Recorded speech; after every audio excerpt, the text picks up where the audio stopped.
Hello, my friends, and welcome to another Daniel Hendrick experience, broadcasting every Sunday.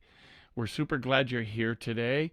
We have a wonderful guest, an Australian tenor with an amazing voice by the name of Stuart Skelton. Now, Stuart's a Grammy nominee and a 2014 International Opera Awards Male Singer of the Year. He is one of the finest Helden tenors on the stage today, critically acclaimed for his outstanding musicianship, tonal beauty, and intensely dramatic portrayals. He's appeared in many of the world's most celebrated opera houses, including the Met in New York, Seattle Opera, San Francisco Opera, Royal Opera, Covent Garden, English National Opera, Paris Opera, Bavarian State Opera, and as you could see, I could just continue and continue. I'm really excited to bring Stuart on today and talk to him about his amazing career and how he got started in this crazy business called opera. So, without any further ado, let's bring in Stuart. All right, ladies and gentlemen, as advertised, the amazing Australian tenor Mr. Stuart Skelton. My brother, thanks for being here today. Well, thank you for having me. What a pleasure. Where are you right now? I'm in Washington, D.C., having just come from the Chinese consulate. I had to put in a visa application. Okay, you're going to be singing over there, I'm assuming. Yeah, I'm off to Shanghai or Hangzhou in a couple of weeks. Amazing. How wonderful. Wow, as I was telling you before we got started, I've been stalking you quite a bit on the internet, seeing all your wonderful performances and hearing your incredible instrument. My God, can you tell us how did you get started in this opera thing? You were singing, I think I saw you in an interview on YouTube where you were talking about you were singing your whole life. Is that the case? Well, I was in a cathedral choir as a treble or boy soprano in Sydney. At the school I went to was the school that was set up to educate the cathedral choristers. So when the school was first founded, it had 24 pupils. Was it? But over the 100 and something years, 1885. So, gosh, it's going to be 150 years in 2 years from now. Goodness gracious me! Wow. Yeah, 150 years ago. Over time, it became a school that was not just for the choir boys. And I started at St Andrew's Cathedral in I want to say 1980. I don't remember, but I think it was 1980. And I was on a choral scholarship right through my entire schooling. So I always was involved in singing in the 19th century British cathedral church music tradition. Um, so I never really thought of being a musician as being something that was unusual. Never really occurred. I started too young to think about it as being anything than what I did. Now, of course, I went to university and didn't do music at university. I studied other things, economics and law. Oh, Um, okay. and then eventually, at some point, it became clear that singing was going to win that existential battle. And I came to the University of Cincinnati. And, the rest is kind of history. Okay. And where did you form this technique that you're using now? Was it in Cincinnati or was it With Barbara Hahn and Tom Barrisel, yeah. okay? Very, very interesting. Because you have a very powerful voice going up and like some tenors it thins out on the top, but yours doesn't. It stays very, very bold and Well, I think that's part of the. I think part of that is physiology. uh-huh. I genuinely believe that that's part of that is physiology, um, because I could not do, even upon pain of death, I could not do what tenors like Juan Diego Flores or Javier Camarena or Matthew Polenzani or, insert fabulous bel canto tenor here. I can't do what they can do. I've never been able to do that. But what I have been able to do from physiology to a certain extent, and or Providence, and because both Barbara and Tom were in their own right had performed in this sort of repertoire in Europe before they started teaching. Had Mm. a real understanding of what was technically going to be the things that might pop up as being difficult or technical deficiencies that one had to overcome. So it was one of those things that I think I was in exactly the right spot at exactly the right time. So there's a I lot of, see. I don't think anyone in any singing career would ever take issue with the fact that sometimes there's luck involved. Luck involved for me was being at the right time, at the right place at the right time in terms of people, instructors pointing me in the right direction, both technically and repertoire wise. Okay.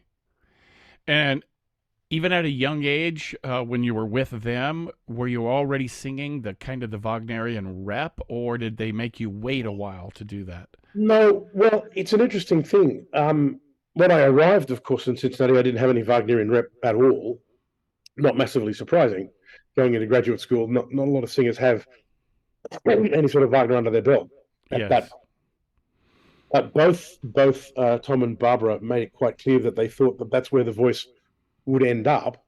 Uh, Mm. so we ended up working on some of that repertoire, but never really for the public forum. It was always for something that we were working on, or betting some of the shorter roles into the muscle memory, into the body, well, Yes. years and years in advance in advance of me actually having to think about putting it in front of an audience. Uh, Mm-hmm. which in the long run, I think was a very prescient move, because when it did come time to do things like my first Das Lied von der Erde and my first Erics and those sorts of things, um, not only had I not only was I more than familiar with the role itself or the part itself, but I already I think had a bit of an understanding about what technical things I needed to take care of and where I needed to be wary about getting carried away with things and maybe blowing a gasket too early. Ah, okay. Got it. Yeah. Well, whatever they instructed you, they gave you the right wisdom because you I, are. I have always maintained that all of the things that I do well as a singer are because of Tom and Barbara, and all the things I do not as well as a singer are mine over time as have come in as bad habits. Well, speaking of good habits, as a tenor, I noticed that you have the ability to do something that's very unique, and I would like to play for everybody this Great Bear and Pleiades from Peter Grimes that you did. Yep. Can you tell us a little bit about where you did this and what that was Yeah, all it about was before? gosh. Was a new production of Peter Grimes by David Alden at the London Coliseum with the English Opera in 2009. I think was the first time we did it. A Okay. couple of iterations. We did it in 2009. We did it at the Proms in 2012, and then I think it came back to the Coliseum in 2014. But that was that David Alden production in Grimes, which is in fact the current production in at the English National Opera, and I think it's actually up and running right now with Oh, obviously the new cast across the board. yes, yes. But that was the role I think in London that really sort of set the tone for me for the career that's come since then. I had done some Mm, things before that, in some lovely places, but I think there was a bit of a serendipity about that whole thing. Ed Gardner was the chief conductor at the time, had not been chief conductor at the mm-hmm. college for long. There was a confluence of all sorts of things: cast, the opera house, Ed, his orchestra, this particular production that I think really just it was like alchemy. I don't quite know how Mm-hmm. it happened, Mm-hmm. but that set of performances in 2009 really did. galvanize things in a way for a lot of, certainly for, Excellent. and for Ed and for myself. So, Oh, um, wonderful. Well, let's check it out here. Here we go, ladies and gentlemen.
But if forest of bewildering,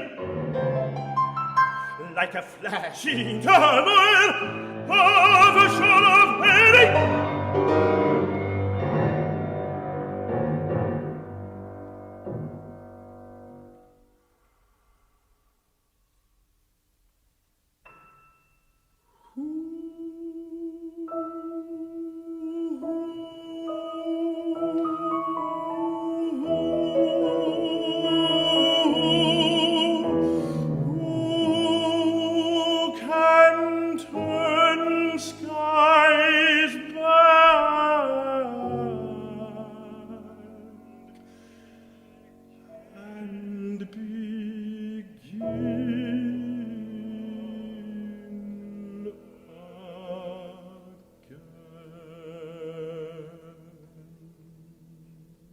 Damn, brother. That's that is awesome. For you young singers out there, that's how you preserve your voice and keep it healthy. That's what I wanted to talk to you about, man. The way you started that, from my perspective, that's called mezza voce. But what do you call that?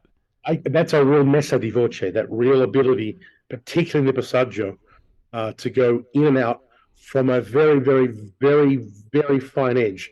Not quite false, because it was falsetto. You crescending out of it would be difficult, and being able to crescendo from there into a fully engaged voice and then back out again. Now that is something that I got taught how to do that. Really? And did they use falsetto to help you to figure that out, or what was the mechanism?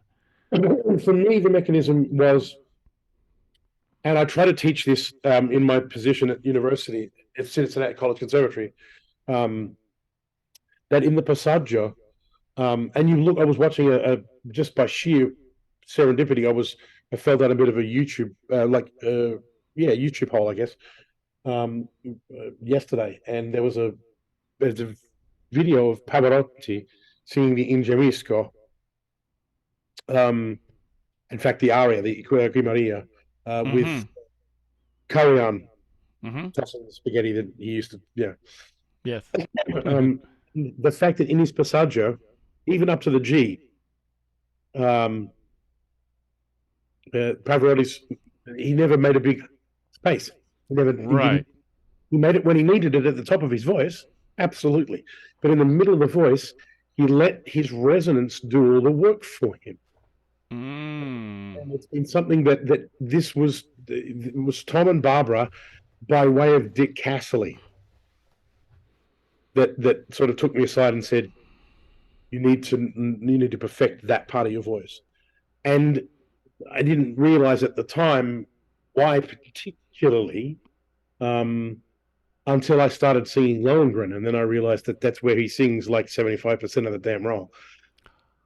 If you want to sing in there, you want to be able to sing that my liebe Schwan at the beginning of the thing, it's either off the voice completely, or you're really kind of trying to having to muscle it through, and it's not pretty, and it's not mysterious.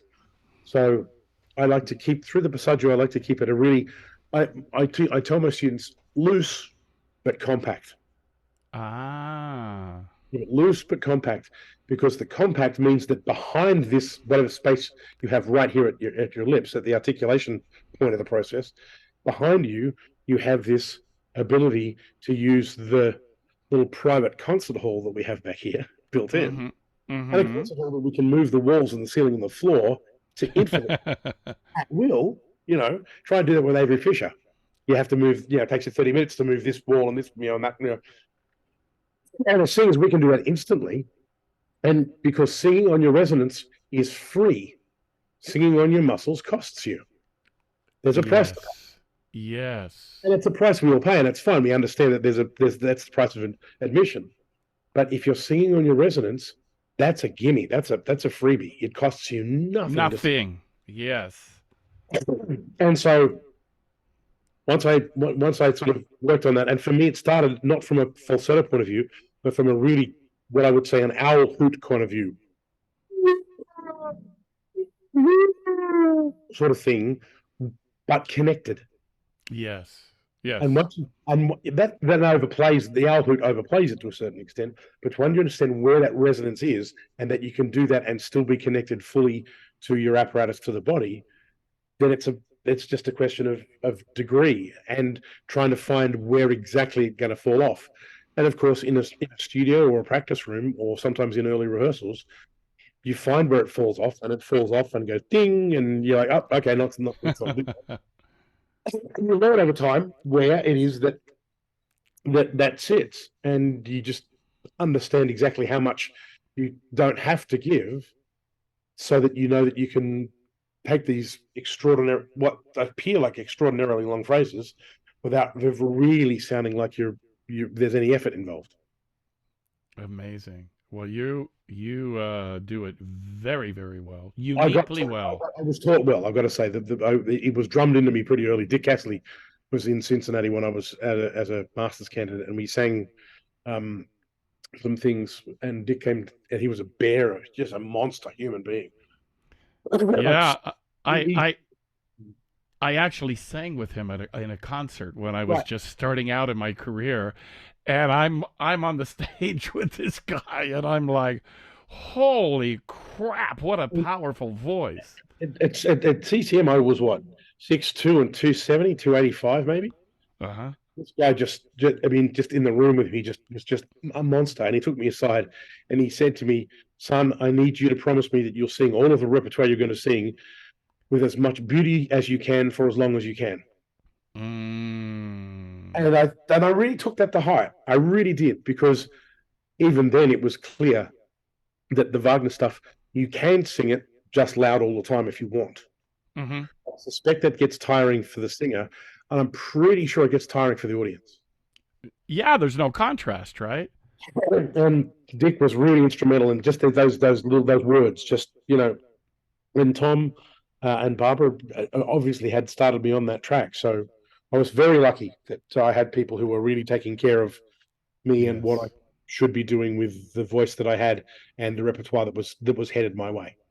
Yes, and folks, for those of you who don't know who he's talking about when he says Dick Castley, he's more known as Richard Castley, his formal name. Obviously, Stuart was intimate with him, so I never got to the Dick Castley title. I was always Mr. Richard. So I got introduced to him by Tom, who had studied with him in Boston for a little bit. Mm-hmm. So I didn't know Richard all that well, but Tom knew him really, really well, and he introduced me. Said, Dick, this is a student of mine, Stuart. Ah, gotcha. Okay. Went from there. Excellent. So, growing up, Did you have like a tenor idol that you were like, oh, that guy, I want to be like that guy? Um, yeah, I probably did, but not until I really started studying singing seriously. Before that, you know, when I really didn't think about the whole professional singing thing until a little bit later in life, into my mid, almost late 20s. Mm-hmm. And the two singers that stood out for me at the time, um, were the and weirdly, I got this all wrong. Let's face it. I mean, when I tell you the names, you'll understand I got it all wrong. I really wanted to be Franco Corelli, Oh yeah, didn't everybody? Yes. but the other singer that I really just loved listening to, and had no real desire to emulate at the time, and this is where I got it wrong, was James King. Ooh, okay. Had I sort of twigged onto that a bit earlier, I think I would have been happy to admire Corelli for what he could do, and that I was never going to be able to do. And kind of paid more attention to the James King thing. Now, Mm-hmm. not it wasn't all that long after that I realized that, and I didn't swap allegiances, but I started to focus more on what James King was doing and had done with his voice in the repertoire that he was singing. Mm-hmm. Because it was clear to me that the Corelli thing was something that I was never going to be in that repertoire, really. So it was great to listen to him do those sorts of feats of you know, vocal gymnastics. Uh, Exactly. Yes. but for me, and it became a real thing of mine that James King sort of became a forebuilt, a hero for me in terms of that beautiful quality of the sound. There was something masculine about it, but never brutal. It was always classy and finessed, and but still pretty. You know, it wasn't about making wasn't about how much noise he made. It was about how beautiful he could make the noise that he was making, and that Well, to me, it sounds like you're talking about yourself, my friend, because I can hear all of those attributes. I think because I had people to look up to whose voice Yes. we admired. Um, Yes. I think a lot of people come into the whole Heldon kind of thing thinking maybe Lauritz Melchior, and Melchior was massively, he just produced noise Mm-hmm. all of the time. Yes. But in retrospect, we know he wasn't all that musically fastidious. You listen to a lot of the recordings, and there's lots of sort of sliding around the place and rhythmic stuff that's not quite up to scratch. Not no less impressive for it, however, I've got to say. But then you Yes. hear things like Sets Farnholm and Max Lawrence, that sort of Mm. that that generation that came before James King, um, Yes. um, Ludwig Sudhaus, and then Mm. that real masculine sound, but that extended into the beauty, the silveriness at the top of the register, despite keeping that lovely warm caramel color in the middle. Wow. And did your teachers tell you to embrace that kind of baritonal bottom that you have as well, or was it just there for you? They never told me not to. I was born with that, and it was because it never cost me to sing down there, and it still doesn't. Um, it was an advantage, I guess, in certain repertoire to be able to sing in that, to have that amount of color in the voice at the bottom of the voice without ever having to manufacture it. It just existed. I didn't have to Yes. sound like that. When I go down in my range, that's where it ends up. Yeah, So and it just that's providence and physiology to a certain extent. And my teachers were both like, use it, but don't use it. But it don't. It's a lovely thing to have, but don't make it a feature. good point. Good And so, point. and occasionally, like that, like the Grimes, and like some roles in some parts of Parsifal and Valkyra and Tristan to a certain extent in Act Three, you can introduce a little bit of that color. Just sort of let that natural color at that part of my voice, let it have its prominence for a couple of two or three measures, and then transition out of it. And it seems to sort of still be there. So I'll take it. That's wonderful. Wow. Kudos for your ability to do that. and to not allow yourself just to sit into that lower part with a lot of yeah. When you've got notes like that, it's tempting to sing like that all the time and sort of just you get all uh-huh. Robert Merrill, wah, that sort Yeah, of thing, yeah. because Or it to is go that. And I'm very lucky that I've got a couple of younger students uh, in my studio in CCM who have come from baritone and are transitioning to tenor, and I can say to them, I understand the temptation to want to sing there. Trust me, I get why you want to sing there. Totally get it because it sounds awesome. Yeah. But if you sing like that there in a page and a half, your larynx is going to try and strangle you from behind your eyes. Yes. Yes. Avoid the dark side. Exactly. Embrace the dark side of the force every now and then, just for effect. Yeah, excellent. Well, we have here of you doing this same thing again, and it's the Infernum Land from Lohengrin. Oh wow! And the reason I chose both of these is because you are an example of exactly what you're talking about. You have this amazing facility, but you don't give into it just because you can. Yeah. And it shows, from my perspective, it shows your artistry. You're telling a story. You're giving texture, power with intimacy, and using that mezza voce. Well, I think it's an important thing, particularly in Wagner, because you think about when Wagner was writing his operas, the other operas that were around at the time weren't other Wagnerian operas. It was things like Meyerbeer and Bellini. Wagner was a huge fan of Bellini. So early Wagner, particularly Flying Dutchman and the stuff that comes before it, particularly Rienzi, it was French or Italian grand opera, but in German. Yeah. It had to be a real sense of this bel canto process to it. And Wagner, more than anyone else, much more than the bel canto composers, we're telling a story now rather than just showing off how pretty the voice is. Yes. It's much more syllabic. It's much more, we're trying to get words across. We're trying to get a story, a history across here. Yes. Rather than just say, look how pretty my voice is and how beautiful you've called my R vowel is, which is perfectly legitimate. And, for its those, place. Yes. For the people who can sing the living daylights out of Norma, then rock on. But, Wagner was much more about allying the words, the text to the music. Now, to be fair, partially because it was his text, and he really did need an editor, let's face it. But he treated his own text with musical sensitivity. So I think it behooves us as singers, if you're singing Wagner, is to communicate the story at the same time. It's not just about the story, and it's not just about beautifully produced sound. There's a real, he called it himself, didn't he? The Gesamtkunstwerk, the art entirety work.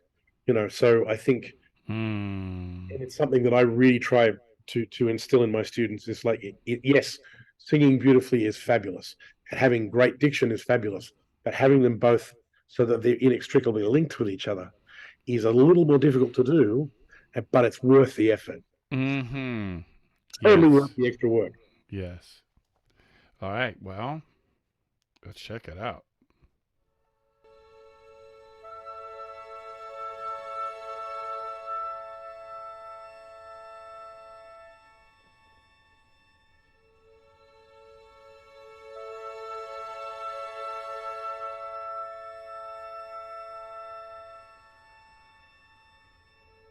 In fernem Land, unnahbar euren Schritten, liegt eine Burg, die Monsalvat genannt. Ein lichter Tempel steht dort inmitten, so kostbar als auf Erden nichts bekannt. Drin ein Gefäß von Wundertätigkeit,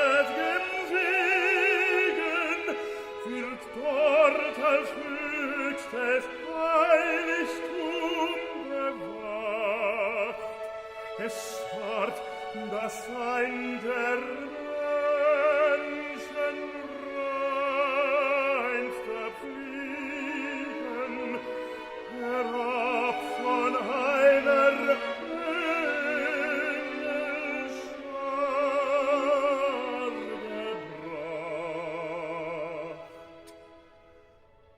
Alljährlich naht vom Himmel eine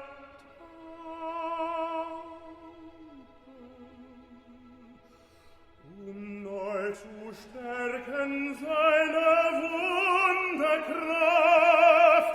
Es heißt, der Gral und selig reinste Glaube erteilt durch ihn sich seine Ritterschaft. Der nun dem Gral zu dienen ist gekommen, ihn rüstet mit überirdischer Macht. An die des bösen Trug verloren, wenn ihn sieht, weicht ihm des Todes Macht. Selbst wer von ihm in ferne Land entsendet, zum Streite für der Tugend Recht ernannt, dem wir nicht seine heilige Kraft entwendet, bleibt als ein Ritter dort, er unerkannt. So jeder Art doch ist es grades Siegen enthüllt, muss des Laienauge fliehen.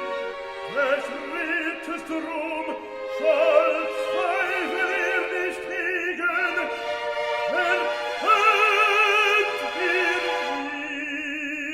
ihn, dann muss ihr von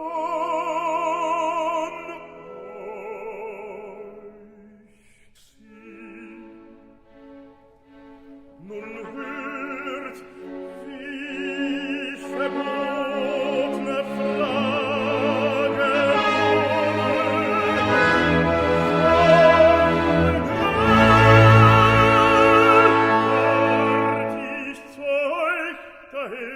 gesandt. Mein Vater Parsifal trägt seine Krone.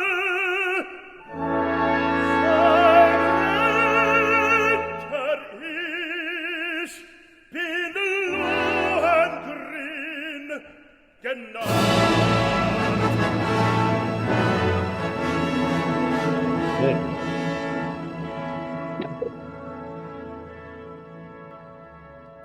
Bravo, bravo, bravo. Thank you, sir. Well, from my perspective, once again, listening to what you're doing there, not only is admirable, but I think you hit the nail on the head with the intent of Wagner, with how that should be presented.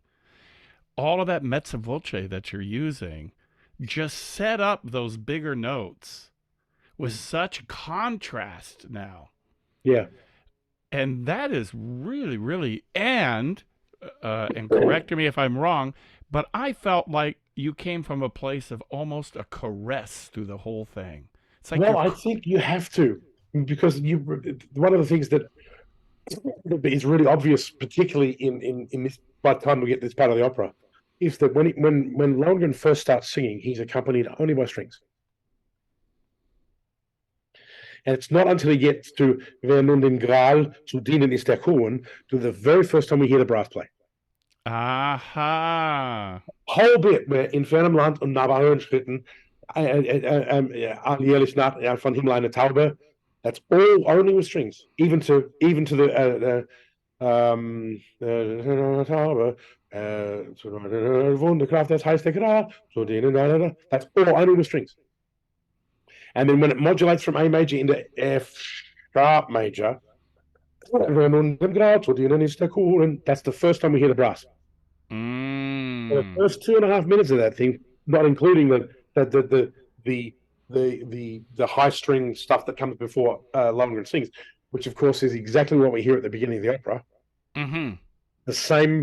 Exactly the same high string stuff over the 1, 2, 3, 4, 5, 6, 8 bars.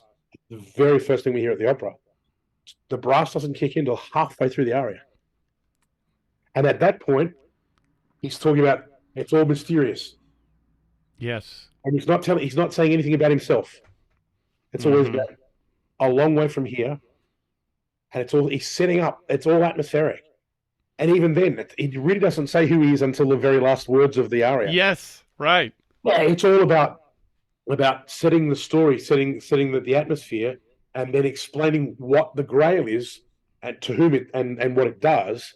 And the reason I'm here is because I was sent by the Grail here. And so it's you've got to pace it for the audience, for the audience on stage, the people. Yes. We're telling the story to the men von Brabant. You've got to pace it for them, because for 4 hours, no one knows who he is, and they're like, oh, he's mysterious, and he said, I'm here to tell you, and here is how it goes. And you really do have to be able to play with the fact that you've got nothing but strings, and the fact that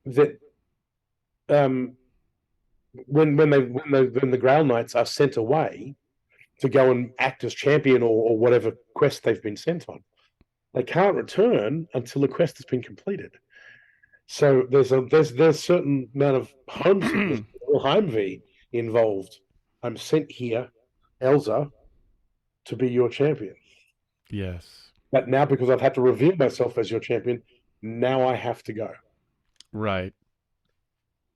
So there's definitely melancholy to it, and there's no question. Yeah, so if at the beginning, when those strings and that ethereal sound is playing, if you're going full blast at that point, you're just kind of missing the point. But I've heard it done. I've heard it done that way, but it just, for me, doesn't have the impact of what. No, and there's that, like you say, that ethereal quality of those strings in their flageolet, in their harmonics. It's otherworldly, and he's got to be, because when he first arrives in Act 1, they think, oh look, he's being drawn on a canoe, being drawn down the river by a swan. Obviously there's something magical going on here. He's got to become the magical unicorn creature that they have assumed he is for the last 4 hours. He's got to show them why he is. I had on the famous Metropolitan bass Alan Held a while back. Oh, I love Alan. Oh, you know Alan. Okay. What a gentleman. What an absolute, he's one of the opera world's and the general world's just sweetest gentleman, and what a singer. What an artist. Yes. And he spoke about how he never tried to sing over the orchestra, that he always tried to, in a sense, blend with it. Was that your perspective, or how did you go about that? Well, certainly with Wagner and Mahler, you trying to sing over it is a losing game. Yes. It's a fight you don't want to start, because it's a fight you will lose. And I say this to my students a lot. Any one instrument in the orchestra, including any single violin or harp, can play louder than you can sing. Now, in Wagner's case, you put 90 of them in the pit. That's a fight you don't want to start. It's a fight you can never win. So don't even start the fight. There's all sorts of wonderful pedagogical reasons why voices do come through the orchestra, but that's spectral envelope stuff, and that's for another day. Yes. But in Wagner and Mahler, sometimes you're just part of the texture. Mm-hmm. But you've got words and they don't. Exactly. We have articulation. We have consonants and vowels that the audience recognize as being important to the story. Wow. The orchestra don't have that. So we are part of the texture of the orchestra, but we're part of the texture of the orchestra that the ear of the audience picks up because they're picking up the fact that we're carrying the story. At least, well, in Wagner, we're carrying part of the story. The audience, the orchestra is always playing the subconscious part of the story. Yes. The things that the audience, the singers on stage don't say to each other, like in Valkyrie and Siegmund and Sieglinde, spend all these minutes and minutes and minutes not saying anything. The orchestra tells you exactly. Right? It's there. It's there. Well, Siegmund and Sieglinde say, "Oh well, yes, I don't know who you are, and you don't. I don't know who you are." And the orchestra goes, "By the way, they're Wotan's children." You know, there's that wonderful says at the end of one of these little monologues in Act One when he's explaining to Hunding who he is or who he isn't at least, and where he thinks he's from. He said, "Den Vater fand ich nicht." I didn't find my father. And then the very next thing you hear, 4 bars of nothing. Ba ba bum bum ba bum. But you're like, by the way, his dad's Wotan. And I had that in my head. Isn't that great? It's storytelling. Der Vater fand ich nicht. And I think to myself, übrigens, sein Vater ist Wotan. By the way, his father is Wotan. And he also constantly does that in Wagner, constantly playing the Freudian subconscious. Yes. Of what the people aren't saying on stage. I love it that you think of it that way. But in terms of pure vocalism, sometimes you're part of the texture, but we're part of the texture in a way that the audience, that the orchestra can't compete with us because we have the words. We're carrying the story, and so the story always finds its way through. Yes. Wow. Okay, I have a little test for you. I want to check your memory. Memory. For young singers out there, let's say the singer is graduated from college and they're wanting to be an opera singer, but there's an aria that they just can't seem to get the breath big enough to get through a phrase. And you had spoken about that on the internet, and I wonder if you remember what that answer was. If you need to get through a long phrase that you don't think you have enough breath for, and the answer is breathe earlier and breathe slowly. That's it. When I heard you say that, I had never heard of that thought before, but that really, really works. If you start earlier than you think you need to, if you have the time to do so. The time, yes. But if you've got the time to do so, start a lot earlier than you think and breathe a lot more slowly than you think. And the corollary of which is breathe through the vowel you're going to start with. Right, yeah. You're going to start the great Baron Pleiades. The first vowel you're going to sing is the closed O of now. Mm-hmm. So you go through and that's one vowel. That's one thing you can cross off the checklist when you start singing. I've already made it. I don't have to create it at the last second. It's already there. There you go. And that's already you're one step more efficient than you would be if you made the vowel at the last second. Breathe early and breathe slow, because your body you can trick your body into letting the air out at the same speed you brought it in. Yes. I don't know why. It's only anecdotal. I don't have any scientific or pedagogical evidence for it, apart from the fact that it seems to work. I don't know why it works. It just does. If you breathe over 2 bars,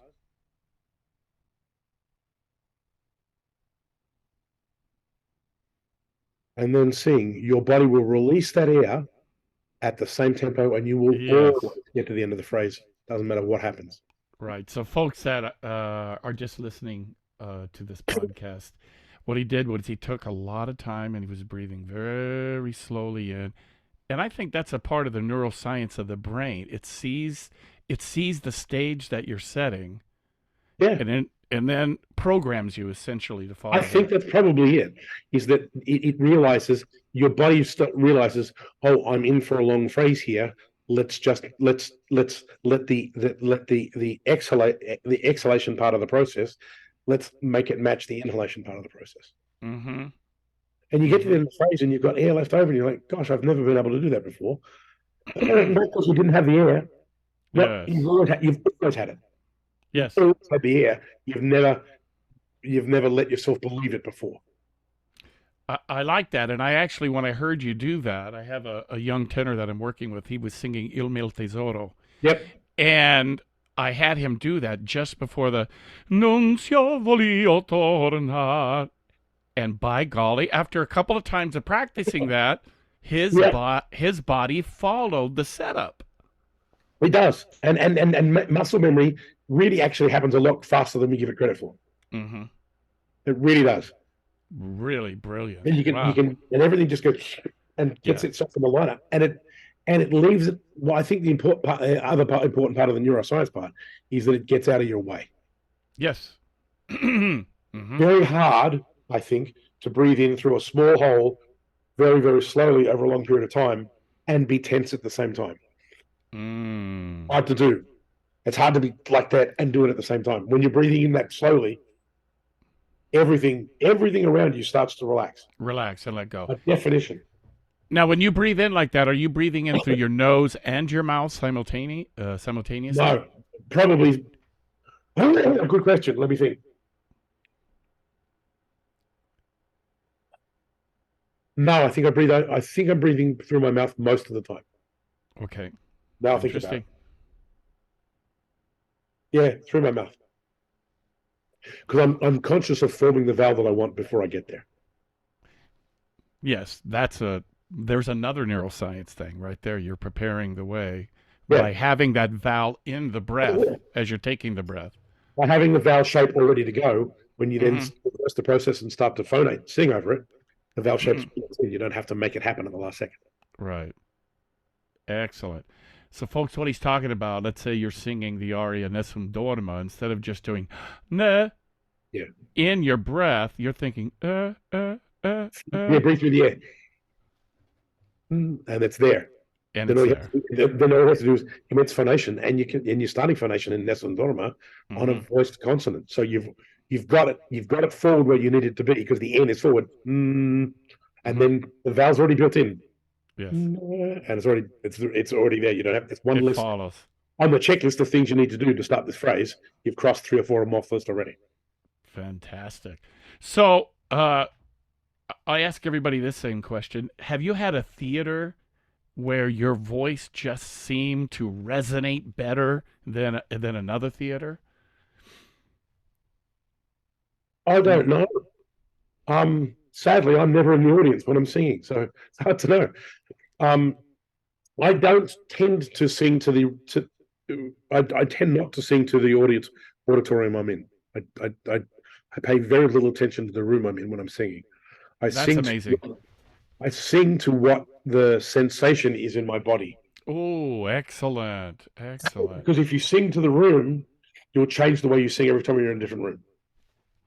If you sing to your sensation, what you know is a free and open and relaxed but deep, well-connected breath for onset. It doesn't matter what room you're in, it'll be right. Now, if you're in a room that's so huge that it's not enough, not much you can do about it. There you go. Or outside. Yeah, if you're outside, you're hopefully you're amplified. Yeah. But I get it. I mean, I certainly if you're in a recital hall, I mean, if you're singing in Wigmore Hall, then maybe you want to be more judicious with your use of fortissimo, but not for any other reason. The fact that you want the audience not to be beaten to death with the noise, with all of that, and that means you can also be very aware of how intimate you can make something still connected. That's the whole thing. That's why you're singing the sensation. Is that you make it intimate so that the audience are leaning forward in their chairs, because it's very hard to put someone back in their chair if they're not leaning forward already. If they're already back here, where are you going to go? You've got to have them. You've got to have them forward in their seats, and then when you're forward in their seats and you've got a big high point, then make them sit back. But the minute you've done that, start again, reel them in. Love it. It's the intimacy. It's that contrast thing of draw your audience to you and then impress them and then draw them. And then the minute they're like, wow, then start again. Yes. That's excellent. Man. Loving it.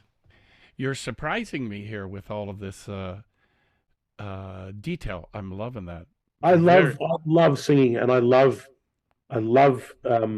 recital work. I really do. I think it's probably my favorite thing to do. But what you do to get a certain, it's interesting. You get a certain reputation when you sing Wagner a lot. Is that people just assume, yeah, but when he's one in a recital, be like really stentorian and all loud. Like, no, not necessarily. Well, especially not with you because you know, use that soft singing so much. and you hear people. Oh, Jonas Kaufmann is famous for when he's singing Wagner, it's this, but when he's not, when he's in recital, Christian Gerhard, they can bring their voice down. Yes. To this very pure. Lisa Davidson does the same thing. Can bring it down to this beautiful, very, very beautifully produced fine thread of sound that draws your audience towards the singer, so that when they do have a big climactic phrase, they've got somewhere to go. Wow. How wonderful. Well, my friend, it's been an honor having you on today. And thank you for having me, man. That's an absolute pleasure. I have just been super, super impressed with your singing. Thank you. Now with your perception of your singing, not only vocally, but artistically, your sensitivity to telling the story. Wow, my one of my mentors and teacher was Giuseppe Di Stefano. Yep.